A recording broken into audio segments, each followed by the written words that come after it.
अगर जो 90 के दशक को जंगल राज बताते हैं तो उसी जंगल राज में, ऐसे तो जंगल राज नहीं था, उसी जंगल राज में सबसे ज्यादा अगर पासवान विधायक एमपी बना, मंत्री बना, तो लालू प्रसाद यादव जी के मुख्यमंत्री काल में और राबड़ी देवी जी के मुख्यमंत्री काल में।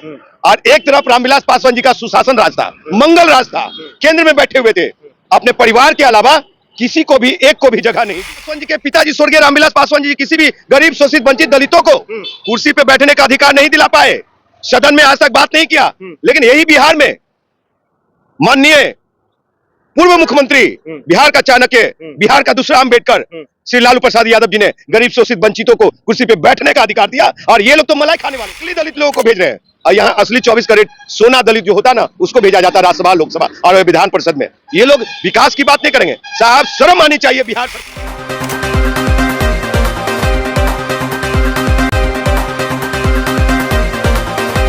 कल राजद का 28वां स्थापना दिवस मनाया गया। उस स्थापना दिवस में राजद सुप्रीमो लालू यादव भी मौजूद रहे और तेजस्वी यादव भी। बाप बेटे के बयान जो कल हुआ, उस बयान से पूरे बिहार के सियासत गलियारों में यूं कहे तो भूचाल आ गया। उसके बाद से होता यूं है कि चिराग पासवान, जो कि खुद को मोदी के हनुमान कहते हैं, वो कहां चुप बैठने वाले थे। उन्होंने भी जो है कि 90 के दशक को याद दिलाते हुए जंगल राज का याद दिला दिया।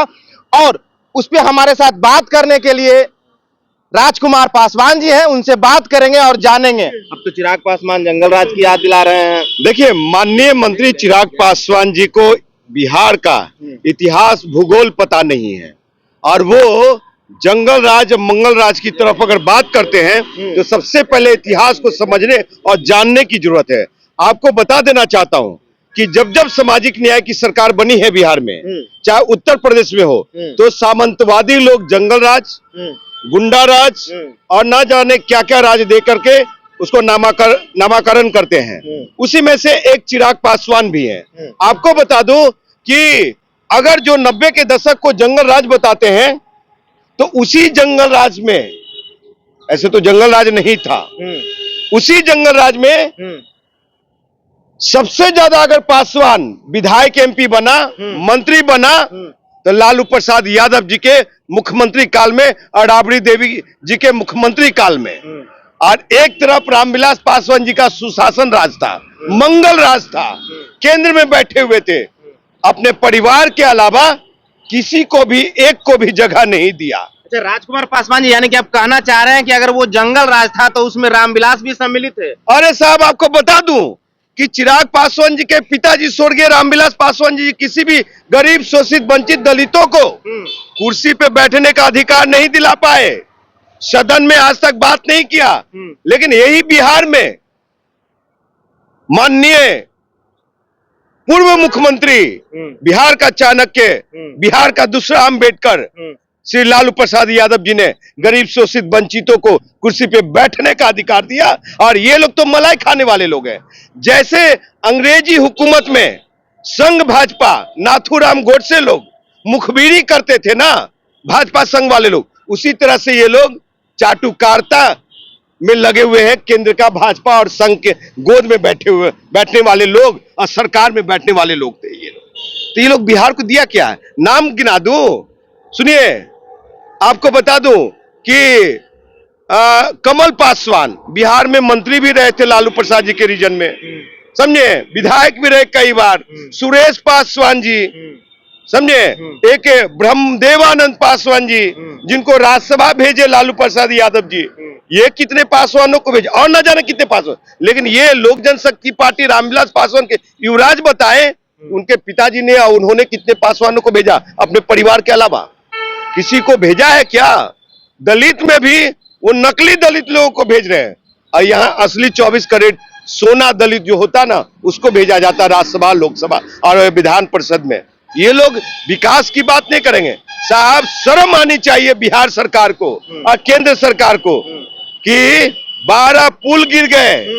मैं भी इंजीनियर हूं साहब। एक पुल बनाने में विंड प्रेशर, वाटर प्रेशर, समझे, नीचे का दलदली हालात क्या है, उस सब चीजें पे रिसर्च करके और सब चीज पे निचोड़ निकाल करके तब जाकर के वहां पे उसके अनुसार सरिया मटेरियल्स डाला जाता है, तब जाकर के पुल का निर्माण होता है। आप सिर्फ 2 डंडा डाल देते हैं, ढलाई कर देते हैं, वो पुल कहलाता है क्या?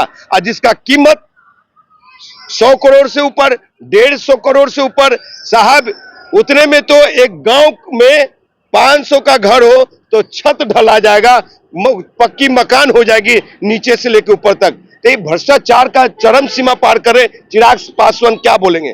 उन्हीं में से एक चिराग पासवान भी है।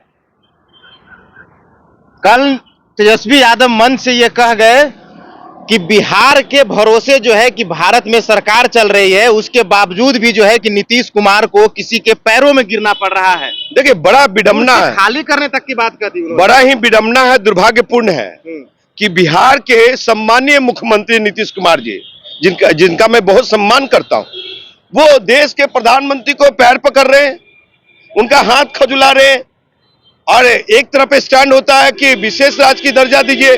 जब जब आपकी मित्रता बढ़ती है, दोस्ती टूटती है, तो आप बिहार के विशेष राज्य की दर्जा और कोई शगुफा फेंकते।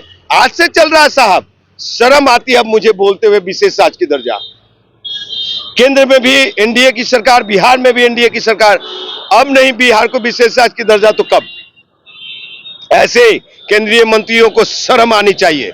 और जो लोग रिजर्व सीट से जीत के जाते हैं और सदन में जय भीम और बाबा साहब की बात नहीं करते, गांधी और नाथूराम गोडसे की बात करते, जय श्री राम बोलते, वैसे लोग को कह देना चाहता हूं कि ये लोग कभी भी दलितों का हितैषी नहीं हो सकते। आज दलित जरूर वो किसी हवा पे वोट कर देते हैं, लेकिन ऐसे लोग दलित के हितैषी नहीं हो सकते, मैं बता रहा हूं। और तेजस्वी भाई जो कहा है कि वाकई में तो ये बैसाखी वाले केंद्र सरकार है साहब। 2 बैसाखी, एक तरफ नीतीश कुमार, एक तरफ नायडू साहब, ऐसे चल रहे हैं नरेंद्र मोदी। और अब जो नीट का मामला आ गया है, नेट का मामला आ गया और राहुल गांधी जी को सदन में आप बोलने नहीं दिया, बहस नहीं, तो देश नेशन देख रहा है, देश का विद्यार्थी और छात्र युवा नौजवान देख रही है, वो क्या करेंगे आने वाले समय में। अभी तो 242-43 पे अटके हैं, आने वाले समय में 43 पे अटक जाएंगे मोदी साहब, और ना जाने कहां जाना पड़ेगा। सरकार की सुपड़ा साफ हो जाएगी आने वाले समय में। कल कृष्ण मेमोरियल हॉल में जो है कि ये ऐलान किया गया कि इस बार 200 पार लाएंगे विधानसभा में। मुझे बहुत हंसी आती है, ये कह तो रहे थे लोकसभा में 400 के पार, अब की बार 400 के पार, संविधान खत्म किए जाएंगे, आरक्षण खत्म किए जाएंगे, दलितों के हक अधिकार खत्म हुए, लेकिन नहीं हुआ। जैसी देश का जनादेश मिला, जनता का जनादेश मिला, तो नरेंद्र मोदी साहब जाके संविधान का किताब देके ऐसे करते हैं सदन में। तो ऐसा ना हो कि 200 के पार बोलने वाले लोग इस बार 50 के भी आंकड़े पार कर पाएंगे कि नहीं कर पाएंगे। 50 के भी आंकड़े पार नहीं कर पाएंगे, ये मेरी भविष्यवाणी है, लिख लीजिए, नोट कर लीजिए, फिर विधानसभा रिजल्ट के बाद, नतीजे के बाद हमसे बात कीजिएगा। ये लोग साहब, ये पगड़ी वाले बाबा क्या कहते थे, मैं नीतीश को हटाऊंगा कुर्सी से, सरकार बदलूंगा, तभी जाकर के ये पगड़ी हटाऊंगा। कहां पर नीतीश को हटाया आपने? वो तो खुद ही पलटी मार लिए चाचा, पलटी मार करके और चले गए। वो हटाना हुआ क्या? यानी कि कहीं ना कहीं जिस तरह से सब लोग शरण में जा रहे हैं, नरेंद्र मोदी के पैर छू रहे हैं बिहार के सम्मानीय मुख्यमंत्री, उसी तरह से ये लोग चरण वंदना कर रहे हैं नीतीश कुमार जी का। सम्राट चौधरी जी हो, भाई चिराग पासवान को तो शर्म आनी चाहिए, ढकनी भर पानी में डूब के मर जाना चाहिए कि चौकीदारी खत्म हो गई।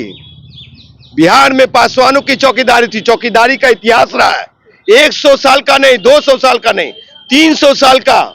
और वो अंग्रेजी हुकूमत से हमारी चौकीदारी थी जो छीन ली गई, उस पे बोलने को तैयार है। बहुत सारे सरकार, नीतीश सरकार में हमारे जाति को समझे उस विभाग में नौकरी नहीं मिला, रोजगार नहीं मिला, बहुत सारी चीज से वंचित रखा गया। क्या चिराग पासवान को हिम्मत है कि हमारे युवा नौजवानों के लिए नीतीश कुमार से बात करे? नहीं।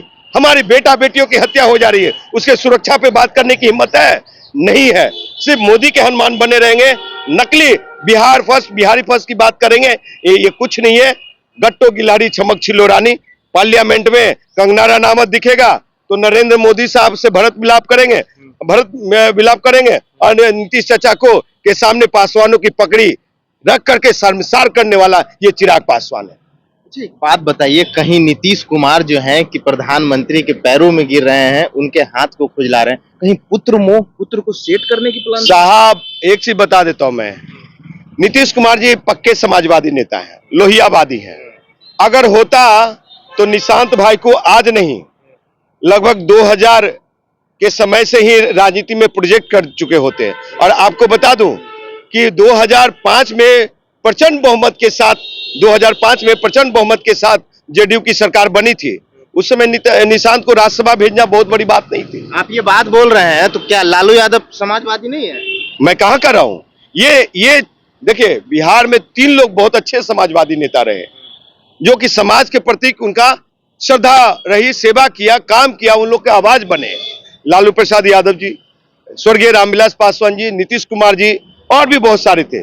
लेकिन फिर बाद में जो समाजवादी से सामंतवादी बन गए और जो ब्राह्मणवादी के गोद में चले गए, तो ये कहीं नहीं। आपको बता दूं कि बिहार में सामाजिक न्याय की और अभी आज भी देखा जाता है, पासवान जाति भी देख रही है तो लालू प्रसाद यादव की तरफ। भले ही देखिए, कहीं भी यादव और पासवान में लड़ाई होता है तो फौरन चिराग पासवान वहां पे गंदी राजनीति, ओछी राजनीति करने चले जाए। और जहां पे सामंतवादी लोग किसी पासवान की हत्या कर देगा, किसी बेटी को रेप कर देगा, वहां चिराग पासवान नहीं जाएंगे। ये फर्क है। अच्छा, आखिरी सवाल हमारा यह है कि क्या अगस्त में सरकार सच में गिर जाएगी?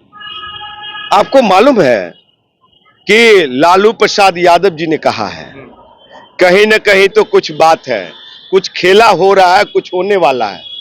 और मैं तो 100 दिन का ही बात किया था कि 100 दिन के अंदर में गिर जाएगा, लेकिन तारीख और मंथ बता दिया कि सरकार गिरने वाली है।